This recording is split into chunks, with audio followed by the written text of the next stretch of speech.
नमस्कार, जय जय राम, जय सिया राम। मेरे प्यारे सभी दर्शकों, रक्षाबंधन जो भाई बहन का त्योहार होता है, बहुत ही प्यारा सा त्योहार है। लेकिन आज की इस वीडियो में एक भाई की इकलौती एक बहन का ऐसा दर्द भरी वाकया मैं लेकर के आया हूँ कि जिसको सुन करके आपके रोंगटे खड़े हो जाएंगे। आप अपनी आंखों से आंसुओं को रोक नहीं पाएंगे, आंखों से आंसुओं की धारा बहने लगेगी। जिसने भी सुना है वो अपने आंखों के आंसू को रोक नहीं पाए। इसलिए मुझे पूरा उम्मीद है कि यदि आप अपनी बहन से प्रेम करते हो, यदि बहन कोई हो सुन रही हो, तो यदि वो अपने भाई से प्रेम करती हो, तो अब तो आपके लिए वीडियो बहुत ही जरूरी है। ये छोटी सी कहानी आपके जीवन में बहुत कुछ ऐसी नई बदलाव भी लाएगी। ये दिल छू जाने वाली कहानी है, इसलिए आप इस कहानी के अंत तक अवश्य ही बने रहेंगे। मुझे पूरा विश्वास है कि यदि आप भगवान पर भरोसा करते हैं, अपने भाई बहनों से प्रेम करते हो, तो यह कहानी आपके लिए बहुत ही जबरदस्त है। तो बहुत पुरानी बात है कि एक छोटा सा गांव, और छोटा सा गांव में एक घर में एक जो है परिवार था, जिस परिवार में केवल पति और पत्नी ही रहते थे, दूसरा कोई नहीं था। वे दोनों भगवान की भक्ति भाव में हमेशा लीन रहते थे, भगवान की भक्ति भाव किया करते थे। लेकिन उनकी आर्थिक स्थिति उतनी अच्छी नहीं थी कि वह जो सही से अपने बच्चों को और अपने परिवार का खर्चा चला सके। किसी तरीके से मजदूरी करके वे सब अपना गुजर बसर करते थे। लेकिन उनका जो है भगवान की कृपा से भगवान ने उन्हें औलाद दिया, एक बेटा और एक बेटी। बेटा चूंकि बड़ा था, उन्होंने मजदूरी करके बेटे को पढ़ाया लिखाया, और जो बेटी थी वह छोटे पर से थोड़े से कम बुद्धि की थी, उतना जो दिमाग फास्ट नहीं काम करता था। लेकिन जो लड़का था उसका दिमाग बहुत ही तेजी से काम करता था। इसलिए उस माँ बाप ने मजदूरी करके पढ़ाया लिखाया, सब कुछ किया, लेकिन ऊपर वाले के मंजूर नहीं होता। जो एकमात्र इकलौता एक लड़का था और एक बहन, बाप का साया छत पर से उठ जाता। एक दिन इस दुनिया को छोड़ करके चला जाता, तो उसके सर पर से बाप का साया उठ जाता है। बेचारा उस लड़की के ऊपर क्या गुजरती है।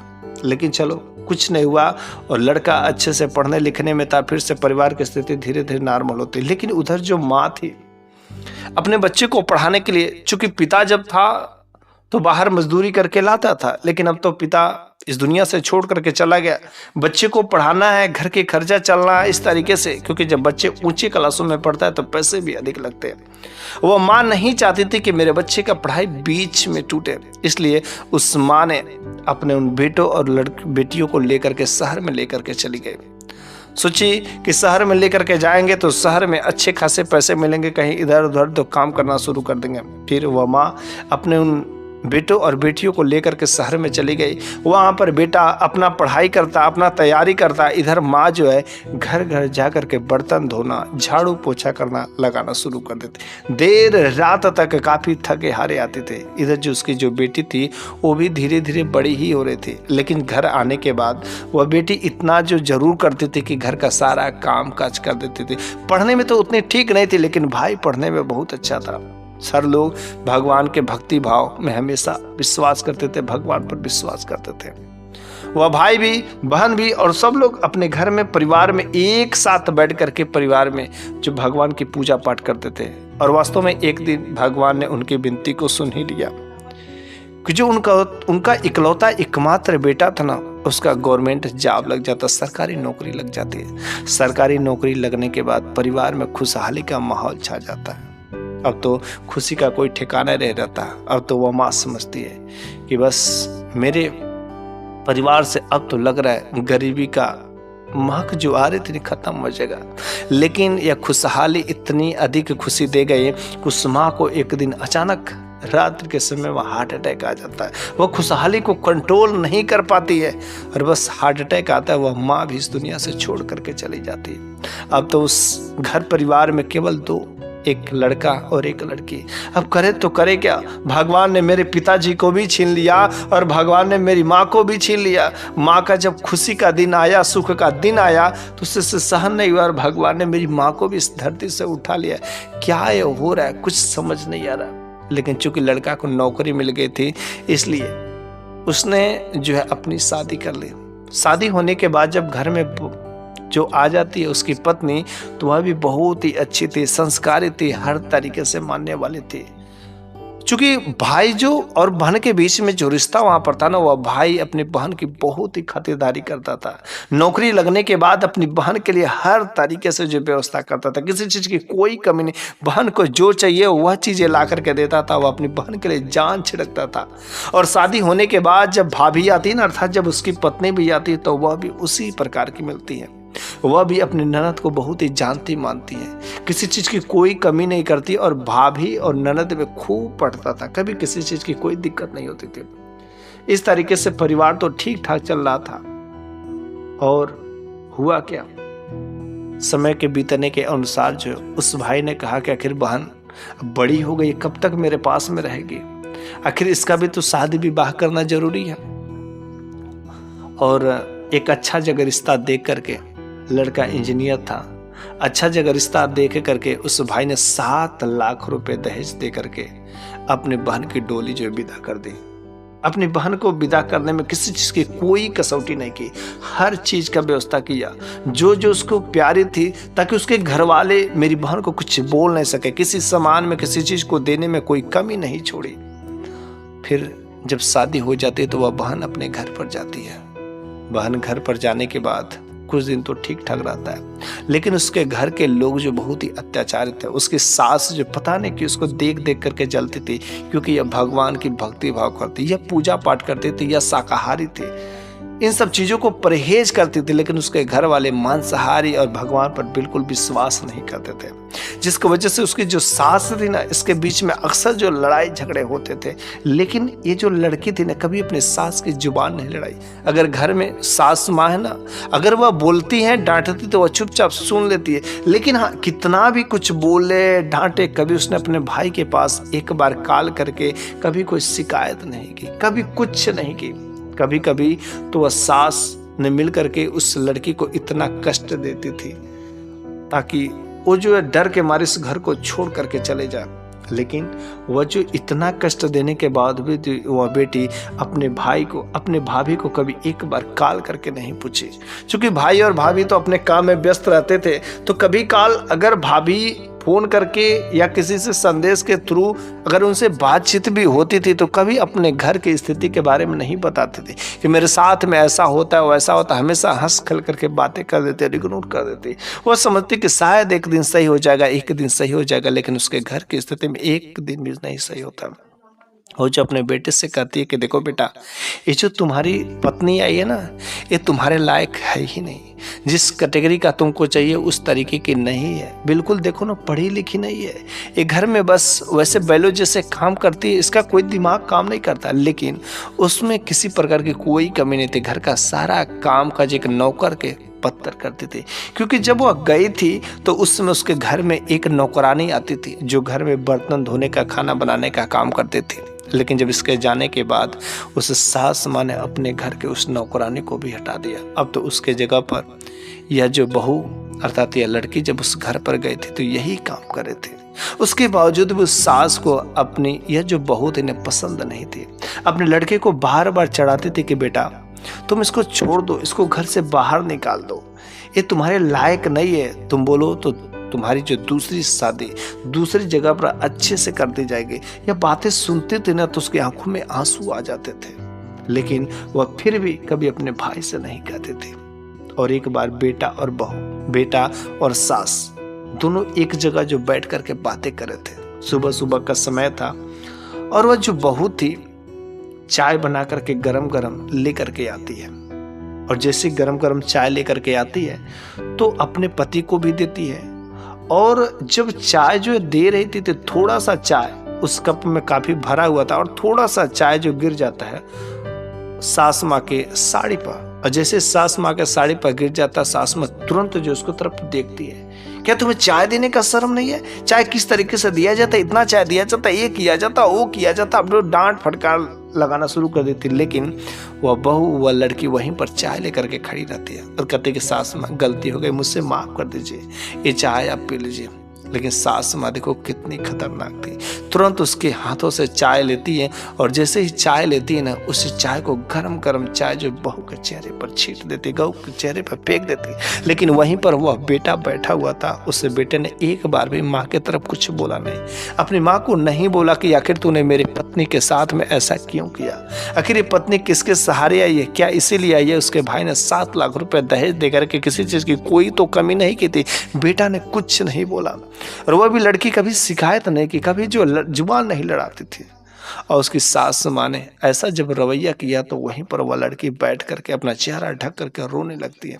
अब वे लोग डर जाते हैं कि शायद ये अपने भाई से कहेगी, अपने भाभी से कहेगी और वे लोग यहाँ पर आएंगे और कुछ ना कुछ हम लोगों को करेंगे, पुलिस केस में फंसाएंगे।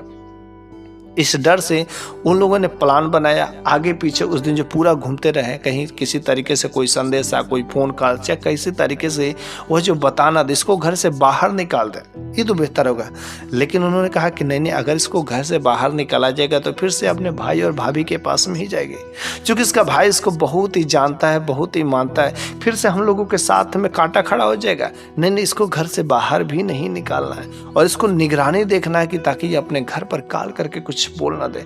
इसलिए वह जो दोनों बेटा और सास दोनों निगरानी में लगे थे, हर तरीके से हर जगह वहां पर साथ में रहते थे। अब तो बस वे लोग रात्रि का इंतजार कर रहे थे और बस हुआ क्या, रात्रि के समय में बेचारी वह सोई हुई थी।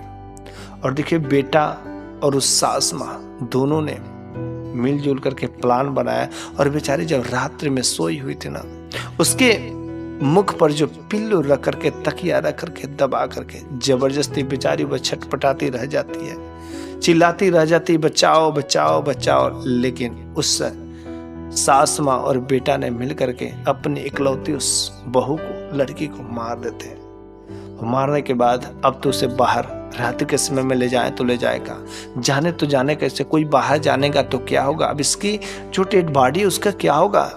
लेकिन सास बहुत ही होशियार थे। उन्होंने क्या किया कि अपने घर के आंगन में ही जमीन के अंदर गड्ढा खोद करके उसी घर में जो उसे दबा दिया। जब उसी घर में दबा देती है तो चूंकि अभी तो साल भर होने ही वाले थे और फिर जो है साल भर के बाद जो है एक रक्षाबंधन बीता था और दूसरा जो रक्षाबंधन आने वाला था, क्योंकि हर रक्षाबंधन को वह भाई जो अपनी बहन के पास में आता था। एक रक्षाबंधन का तो अपने बहन के पास में आया था, लेकिन बहन ने कोई शिकवा शिकायत नहीं की। बहन के घर जब वो भाई आता था खूब सारी मिठाइयाँ लेकर के आता था। लेकिन जब दूसरी बार वह भाई अपनी बहन के घर पर आया ना, तो उन लोगों ने उससे पानी पीने के लिए अच्छा से मान सम्मान तो किया। लेकिन जब उस भाई ने कहा कि अरे मेरी बहन से तो मिलवा दीजिए आप लोग, मेरी बहन तो कहाँ है, अरे काफ़ी दिन हो गए उससे कोई खोज खबर नहीं मिल रही, बात क्या है। बस वो सास माँ कहती कि देखिए जी, आपकी जो बहन थी ना, मैं आपसे कहूँ क्या, आपकी बहन के चाल चलन बहुत ही खराब था। आपकी बहन किसी दूसरे लड़के के साथ में हम लोगों के खिलाफ, वो हम लोगों को छोड़ करके भाग गई, बहुत ही चरित्रहीन थी, वो हमारे बस में नहीं थी, पता नहीं आपके घर पर कैसे रहती थी। वह भाई कहता है कि नहीं, आप लोग ये जो कह रहे हैं ना बिल्कुल ही गलत कह रहे हैं, नहीं मेरी बहन ऐसा कर ही नहीं सकती, किसी भी तरीके से मेरी बहन ऐसा नहीं थी।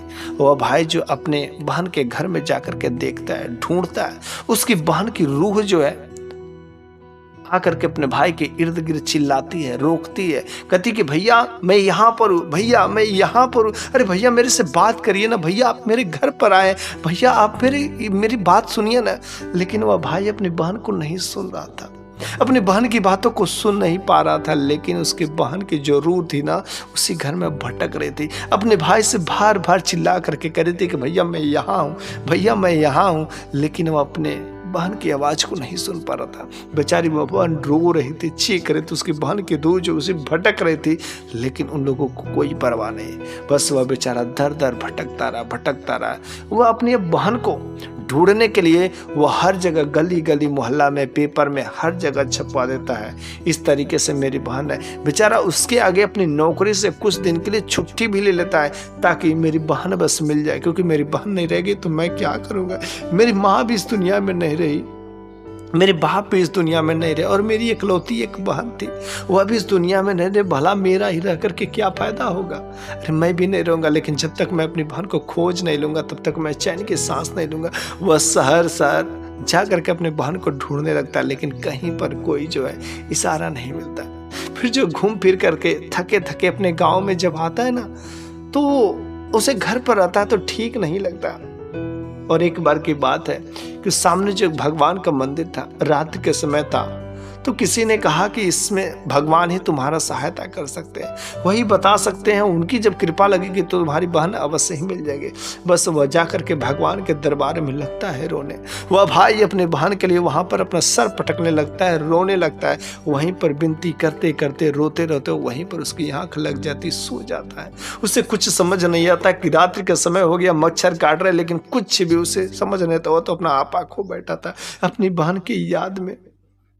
लेकिन रात्रि के समय में उसे सपने में आता है, क्योंकि वह भगवान के दरबार में सोया हुआ था, भगवान के मंदिर में सोया हुआ था। उसे रात्रि के समय में स्वप्न आता है, करे तुम किसको ढूंढ रहे हो? तुम्हारी बहन, अरे तुम्हारी बहन कहीं गई नहीं है। तुम्हारी बहन के साथ में ऐसा ऐसा लोगों ने काम किया, तुम्हारी बहन को मार दिया और उसी घर के आंगन में उन लोगों ने दफन कर दिया, नीचे जो जमीन के अंदर गाड़ दिया।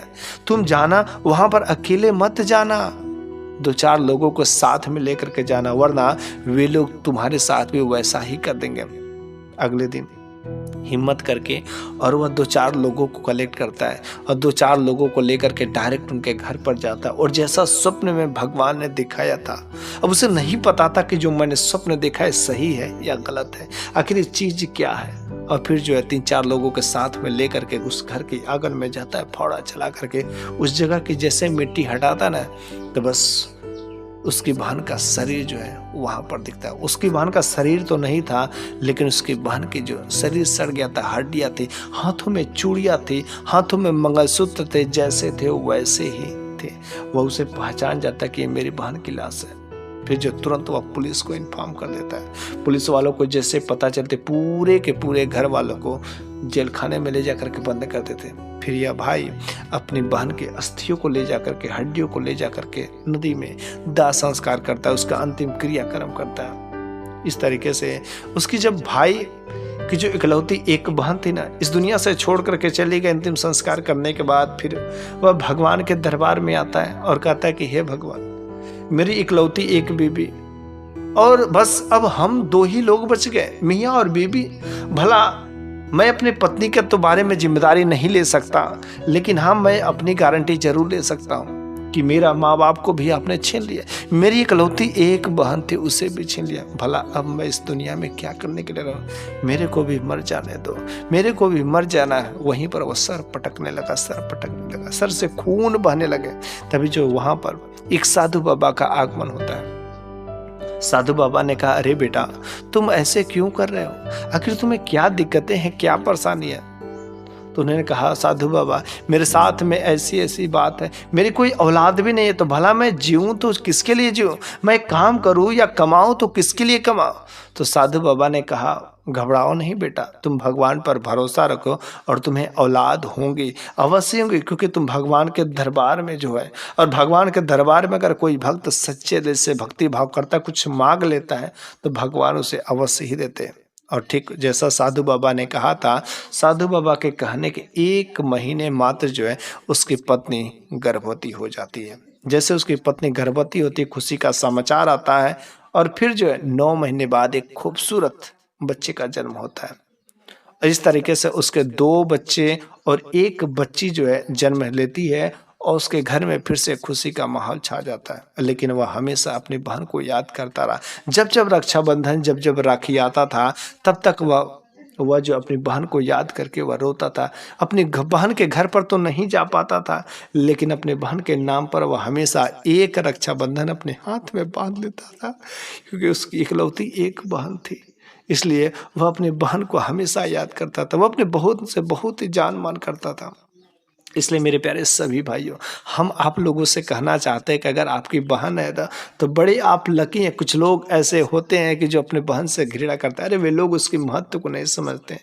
अरे बड़े किस्मत वाले लोग होते हैं जिनकी बहन होती हैं, क्योंकि एक बहन जो अपने भाई के लिए हर तरीके से खड़ा रहती, अपने भाई के लिए हर तरीके से जान छिड़कने के लिए तैयार रहती है।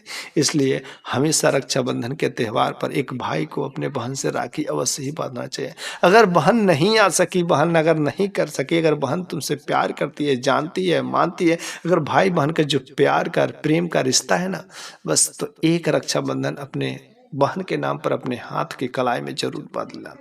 तो बस मेरे प्यारे सभी दर्शकों, यह कहानी आपको कैसी लगी है कमेंट बॉक्स में जरूर बताइएगा। मैं अगले वीडियो में मैं कुछ ऐसी नई जबरदस्त कहानियां लेकर के अवश्य ही हाजिर होऊंगा। तब तक के लिए धन्यवाद।